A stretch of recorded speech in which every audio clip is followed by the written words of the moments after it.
किसी तरह इग्नोर कर बैठते होंगे। उन दोनों से मिलने आई और उसने कहा कि उसके पिता यानी कि होती जाएगी। इस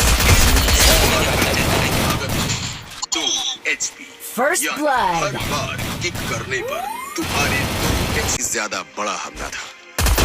जैसे ही पेड़ की वजह से टकराया, ये आसानी से उन्हें काटते हुए बीच से निकल गया। Double kill. का समय रहते नीचे झुक गया, जिससे उसका Double kill. के स्टूडेंट्स ने मयंक से पूछा कि क्या वो वाकई में भविष्य में शाश्वती के साथ रिश्ते में आने वाला है। तालिंदा साफ करते हुए बात संभाला और कहा कि शाश्वती जैसी लड़की को अपना बनाने के लिए कुछ टैलेंट और क्षमताएं फिलहाल इस बात को यकीन कर सबको अपनी अपनी साधना पर ध्यान देना चाहिए। Triple kill. एक बार फिर जादू टोना ज्यादा रहता है।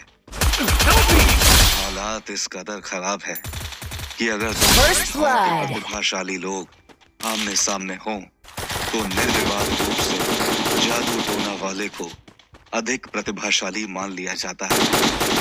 बहुत मेहनत करने के बाद अगर कोई साधक मार्शल आर्ट के उच्चतम स्तर पर पहुंच जाए तो निश्चित तौर पर वो भी जादू टोना के बराबर ही शक्तिशाली है। लेकिन ये विधा समय और मेहनत मांगती है, इसलिए Double kill.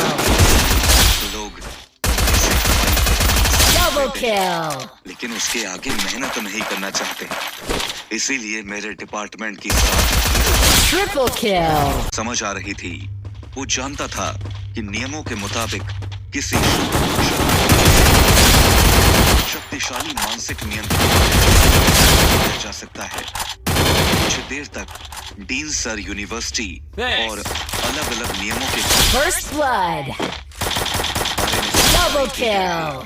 फिर उन्होंने कौस्तुभ से कहा, तुम्हारी ताकत और फुर्ती तो कमाल की है, लेकिन तुम्हें नींद पर काम करना होगा। ये वही बगीचा है जहां मैं अपनी प्रैक्टिस किया करता था। तुम्हें वहां सामने 2 कमरे नजर आ रहे होंगे। उनमें से एक बेडरूम है और एक छोटी सी लाइब्रेरी है। अब से तुम यहीं रहोगे। दोनों लड़कों ने सहमति जताई। इसके बाद डीन साहब अपनी बेटी के साथ वहां से चले गए। मयंक ने मारी और उसे हरमन कुंद्रा के बारे में भी उसे जालंधर यूनिवर्सिटी के सम्राट सितारा डिपार्टमेंट में सीधे एडमिशन यूनिवर्सिटी में Double kill. मयंक और कौस्तुभ की तुलना होने लगी थी। काफी सारे स्टूडेंट का मानना था कि भले ही मयंक और कौस्तुभ बहुत टैलेंटेड थे, लेकिन उनका बैकग्राउंड हरमन की तरह सॉलिड नहीं था। कला संत का शिष्य होना हरमन के लिए एक बहुत बड़ी ब्रांडिंग की तरह था। ये उसे फेमस ही बनाता था, तो उसके लिए Triple kill.